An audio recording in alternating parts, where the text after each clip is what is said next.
Hi guys, welcome to our YouTube channel MBA Pathshala. तो MBA पाठशाला ने आप लोगों की स्पीड बूस्ट करने के लिए, आपकी टेस्ट टेकिंग एबिलिटी को इंप्रूव करने के लिए एक फ्री डेली क्विज का इनिशिएटिव लिया है, जिसको आप लोग हमारे पोर्टल पर www.mbapathshala.com पर जाकर हमारा जो फ्री कोर्सेज का सेक्शन है, कैट 2026 फ्री प्रिपरेशन एक कोर्स है, उसमें एनरोल करके आप डेली बेसिस पर एक फ्री क्विज लगा सकते हो। ये क्विजेज आप लोगों के एग्जाम यानी कि कैट 2026 तक हम लोग प्रोवाइड कराने वाले हैं। हमारे यूट्यूब चैनल पर इसका एनालिसिस मिलेगा, क्विज रहेगी हमारे पोर्टल पर।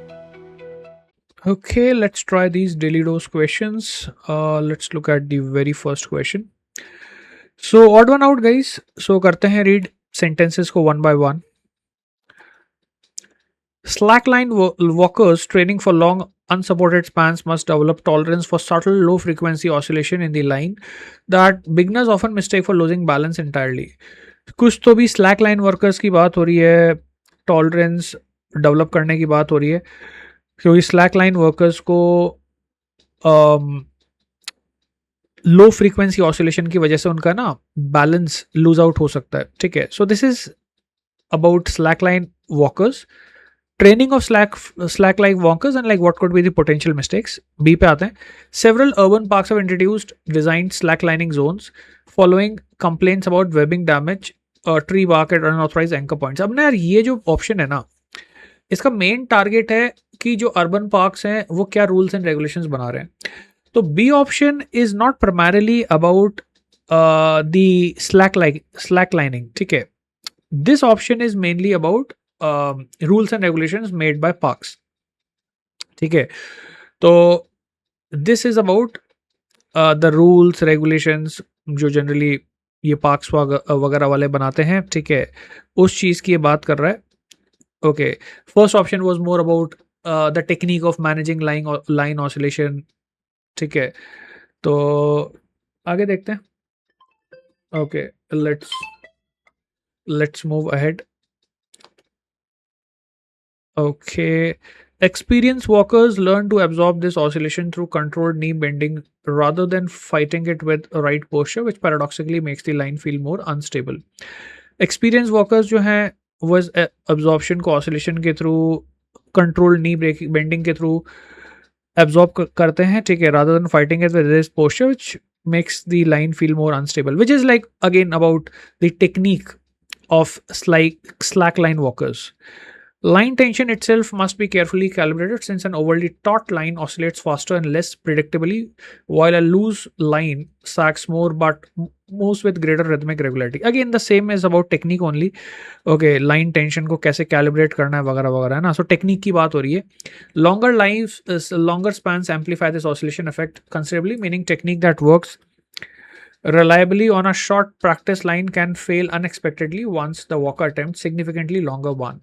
So again, guys, it is talking about the same thing, that is slack line walking, which is the technique part. The only option that is not about the technique part is second option. So yes, the answer is B. Second question पे आते हैं। Beekeeping aside, queen wasps intertwining alone must locate a sheltered cavity in autumn and enter a dormant state that can last several months without any food intake. Beekeeping के अलावा queen wasps को overwintering alone must locate a sheltered cavity. Queen wasp को एक sheltered cavity को locate करना पड़ता है in autumn, और उसमें वो dormant state में enter करती है, जो कि काफ़ी महीनों तक चल सकती है without any food intake. ठीक है, तो कुछ तो भी यहाँ पे क्वीन बी के बारे में बात हो रही है, वास्प की जो क्वीन बी है उसके बारे में बात हो रही है, looking for an appropriate shelter की बात हो रही है। ठीक है, वास्प क्वीन कैसे सरवाइव करेगी उस चीज़ की बात हो रही है जब डॉर्मेंट स्टेट में उसको सरवाइव करना है, right. So this is like looking like a part of the biological life cycle of wasp queen. Okay, so आगे देखते हैं यहाँ पे। Emerging queens in spring must immediately begin building a small initial nest alone since no worker wasp yet exists to assist with the construction of foraging. Same. Survival of wasp queen. Survival of queen wasp. Okay, queen wasp कैसे survive करेगी? Building a nest, क्योंकि अभी तक worker wasp exist नहीं करते। अब ना यहाँ पे देखो एक चीज और भी है, जिस भी पॉइंट ऑफ टाइम पे वास्प क्वीन की बात हो रही तो उस पॉइंट ऑफ टाइम पे वो अकेली हैं. दैट मीन्स कि उनके साथ उनको हेल्प करने वाला कोई नहीं है अपने खाने को ढूंढने के लिए या कंस्ट्रक्शन के लिए. Right, so this is also a part of life cycle of a wasp queen when she has to work alone to build her own place to survive. Public attitude towards wasp remain considerably more negative than attitude towards bees, despite wasp providing comparable pollination pest control benefits. यार ये जो है ना, it is more like wasp versus bees. ठीक है, public attention wasp versus bees. This solitary founding period is the most vulnerable stage of the colony's annual cycle, as a single queen death at this point ends that entire nest prospects before it produces any workers. Same thing. This is about the solitary survival period of queen wasp. Okay. So this is a part of the same discussion. Once the first workers emerge from this initial nest, the queen shifts entirely to the egg laying, delegating all foraging and construction works to her offsprings. अब देखो, starting में तो queen को सारा काम खुद करना पड़ रहा था, लेकिन एक बार क्वीन ने एग्स ले कर दिए और एग्स हैच हो गए, तो अभी सारा काम जो है वो अपने ऑफस्प्रिंग्स, अपने बच्चों को वो आउटसोर्स कर सकती है. ठीक है, so this is again a part of the same discussion. The only option that is not in the same line is C option, क्योंकि C option is more like the public perception part, कि इस पूरी चीज के बारे में public का perception क्या होता है. पब्लिक का परसेप्शन क्या होता है या क्या नहीं होता, दैट्स अ डिफरेंट स्टोरी. ठीक है, तो ये जो है हमारा ऑप्शन हो जाएगा यहाँ पे आपका odd one out. Okay, so this is going to be second, C option is going to be your odd one out in this case. Traditional Venetian glassmaking techniques rely on furnace temperature precise enough to keep molten glass workable. For the several minutes, a master gaffer needs to shape it before it cools beyond repair. Okay, so something about the Venetian glassmaking technique and specifically traditional Venetian glass making technique में furnace का temperature precise होना चाहिए, तो temperature पे focus है. और temperature पे focus क्यों है? So that you can keep the molten glass workable for several minutes. तो ग्लास को मोल्टन स्टेट में रखने के लिए वेनेशियन ग्लास मेकिंग के अंदर फर्नेस टेम्परेचर का एक बहुत बड़ा इंपॉर्टेंस है, because then only you can work with that glass. Good enough, आगे बढ़ते हैं. A gaffer's primary tool. Okay, so someone called as master grapher, उसी की बात हो रही है. A gaffer's primary tool, the blowpipe, allows controlled introduction of air into the molten glass with the rate and timing of breath directly shaping the final form of wall's thickness. So this is also related to Venetian glass making technique. और instruments की बात हो रही है जो Venetian glass making में काम में आते हैं. blowpipe, controlled introduction of air into the molten glass. So यार ये तो ना glass making technique की बात हो रही है, इसमें कोई शक नहीं है. आगे देखते हैं. Apprenticeships in this craft, okay, this is most possibly Venetian glass making, traditionally last many years. Venetian glass making के अंदर apprentice मतलब जब आप काम सीखते हो उस चीज़ में बहुत साल लग जाते हैं. Since the tactile judgment required to sense glass viscosity by feel cannot be taught through verbal instruction alone. अब ग्लास कितना विस्कस है उस चीज़ को टच करके ही पता करना पड़ता है, और टच करके ग्लास की विस्कोसिटी को समझना कि कितना विस्कस है, उस चीज़ को आप सिखा नहीं सकते verbally. It has to be learn through experience. तो इसलिए शायद टाइम लगता होगा सीखने में. तो ए बी और सी में कॉमन एलिमेंट तो वही है, Venetian glass making techniques and like how long and what is the procedure, how people learn it over a period of time. Murano's glass export trade has fluctuated significantly over the recent decade, the rising raw material cost promoting some workshops to relocate production to mainland facilities. So guys, this is different. This is not about glass making technique. It's about glass exports. और glass export का जो trade है वो पिछले कुछ सालों में काफ़ी फ्लक्चुएट हुआ है. रिसेंट डिकेड्स में रॉ मटेरियल की कॉस्ट बढ़ गई है और वर्कशॉप्स को रिलोकेट होना पड़ा है. This is more business angle. This is more the business aspect of things. Export, business, the financial side of things, right. Costing बढ़ गई है, material cost. It has nothing to do with the actual glass making technique. So this can be the answer. Color is typically introduced not by painting the finished piece but by incorporating metal oxides compounds directly into the molten glass batch before any shaping begins. Okay, obviously this is about Venetian glass making. This is also connected in the sense that this is also about the technique. So answer यहाँ पे हमारा होने वाला है D for Delhi. ठीक है, and obviously we have to do this question without trying to put a exact sequence to it. But yes, if I were to tell you the sequence, okay, this is AB EC. ठीक है, तो वैसे तो recommendation ये है कि question क्योंकि easy है तो आप इसको बिना सीक्वेंसिंग ही करोगे, but that is what the sequence will look like. चलो नेक्स्ट पे मूव करते हैं.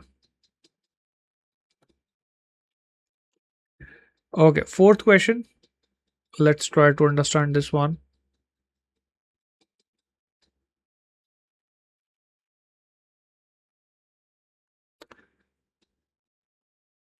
Mountain search and rescue dogs are trained to detect human scent carried on air currents rather than tracking a scent trail along the ground, a method suited to wide area searches in open terrain. So discussion है mountain search and rescue dogs के बारे में जिनकी training की जाती है to detect human Saint, ताकि वो ह्यूमन का सेंट पहचान सके जो कि एयर करंट में कैरी होता है, rather than tracking a scent trail. So ये लोग एयर से उस सेंट को पिक करते हैं, ह्यूमंस के सेंट को एयर करंट से, ना कि जो ह्यूमन चला है उस ट्रेल को फॉलो करके ग्राउंड पे. ओके, तो this method of search and rescue where the dogs are trained to detect human scent in the air rather than on the ground by following a trail, ये जो method है ये wide area searches में ज़्यादा suit करता है. तो guys the discussion is about search and rescue dogs trying to use the scent in air to detect the presence of humans. Okay. This air scenting technique becomes considerably less effective in dense forest or complex terrain where unpredictable wind patterns can carry scent in directions that can mislead the dog search pattern. Obviously connected है क्योंकि ये जो air scenting technique है ये dense forest या complex terrain में थोड़ी सी unpredictable हो जाती है और उसकी वजह से जो ये sniffer dogs हैं ये mislead हो जाते हैं. तो बात तो वही चल रही है एयर सेंटिंग टेक्निक जिसको आपने ए में डिस्कस किया था. अब उसका एक ड्रॉबैक बताया जा रहा है कि ये ज़्यादा डेंस फॉरेस्ट होता है तो काम नहीं करती टेक्निक. आगे देखते हैं. Handlers compensate for this limitation by repeatedly repositioning the dog related to the prevailing wind, effectively triangulating a scent source across multiple search passes. So C option में बात हो रही है एक ऐसे टेक्निक की जिसकी मदद से आप ये जो लिमिटेशन आता है, ये जो कमी आती है इस टेक्निक को जब एक डेंस फॉरेस्ट में यूज़ करने की कोशिश होती है, तो this is like how this limitation can be bypassed. Okay, limitation को बाईपास करने के लिए रिपीटेड रीपोजिशनिंग ऑफ डॉग्स करते हैं सो दैट डॉग्स जो हैं वो इफेक्टिवली सेंट को ना ईजिली कैच कर पाएँ. सो सबसे पहले तो आपने बताया बी ऑप्शन में कि जो ये टेक्निक है एयर सेंटिंग वाली, इसमें क्या होता है, ठीक है, और इसका ड्रॉबैक क्या है. फिर आपने बताया कि इस ड्रॉबैक को ओवरकम करने के लिए आप क्या कर सकते हो, वो सी ऑप्शन में बात हो रही है. तो सब कनेक्टेड है. Several mountain regions have reported a noticeable rise in unprepared hikers requiring rescue, attributing partly to social media encouraging visits to remote. Now this social media की वजह से लोग ज़्यादा हाइकिंग कर रहे हैं जो कि अनप्रिपेयर्ड हाइकर्स हैं, जिनको आगे चल के रेस्क्यू की ज़रूरत पड़ती है. This is not connected to the air scenting technique of search dogs. ठीक है, तो बाकी सारे ऑप्शंस में डिस्कशन का मुद्दा क्या था, सर्च एंड रेस्क्यू डॉग्स और उनकी air scenting technique. E option भी वही बात कर रहा है. A trained dog search radius under the ideal wind conditions can exceed several hundred meters, making air scenting dramatically faster than ground search teams covering the same area on foot. So obviously I know that this entire discussion has to do with air scenting techniques. Alright, तो air scenting की बात हो रही है, air scenting techniques की बात हो रही है. So यहाँ पे odd one out हो जाएगा आपका D ऑप्शन. बाकी का sequence E, A, B, C and D is the odd one, ठीक है, this is the odd sentence.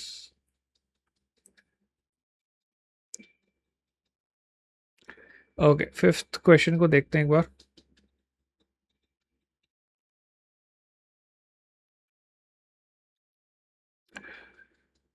Okay, let's look at the first sentence. Calligraphy in traditionally made from pine soot requires the soot to be aged for months. Since freshly produced soot particles are too large and uneven to produce consistently smooth brush strokes. Calligraphy ink कैसे बनती है उसकी बात हो रही है। Calligraphy की ink को बनाने का जो ट्रेडिशनल तरीका है उसकी बात हो रही है। आगे बढ़ते हैं। The binding agent combined with the suit, okay, typically animal derived glue must be balanced too precisely since too much can binder produce a glossy stiff line while too little causes the ink to feather unpredictably on absorbent paper. तो binding agent जो मिलाया जाता है suit के साथ, जो pine suit की आपने बात की थी जो इंक में काम आएगा, उस ग्लू की जो अमाउंट है, ठीक है, उसको बहुत ज़्यादा ना बैलेंस करना पड़ता है, ठीक है। तो उस सूट में which is produced from basically pine, उसके अंदर you have to add a binder, but जो ग्लू आप यूज करोगे एज अ बाइंडर, उसका जो बैलेंस है वो बहुत इंपॉर्टेंट है। बात सेम ही हो रही है वही इंक मेकिंग की, ठीक है। तो बात तो सेम ही हो रही है कि इंक कैसे बनानी है ना, उस चीज की। आगे बढ़ते हैं। Calligraphy is a competitive exhibition format has gained renewed popularity among younger practitioners through short video platforms showcasing rapid brush techniques.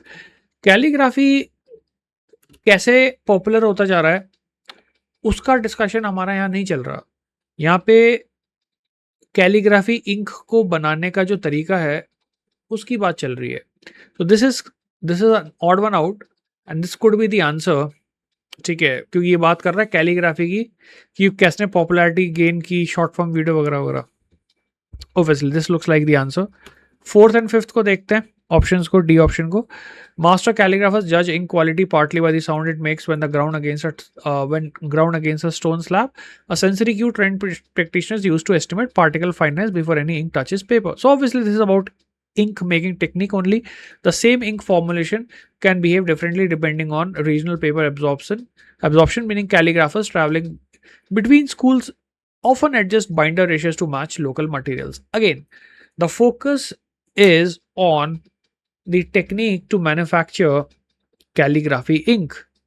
तो यहाँ पे जो मेन डिस्कशन हमारा चल रहा है सारे ऑप्शंस में वो कैलीग्राफी इंक के बनाने के टेक्निक के बारे में ही है, ठीक है।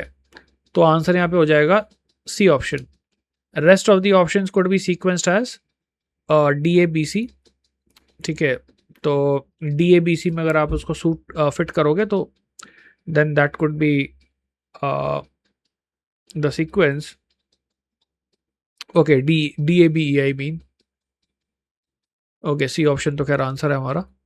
C option is the odd one out because C option is about the popularity of calligraphy and how it has become popular. Rest of the options are about the ink of calligraphy, the technique of making ink, calligraphy ink. तो एक ही option answer हो सकता है C option. So that's the final answer.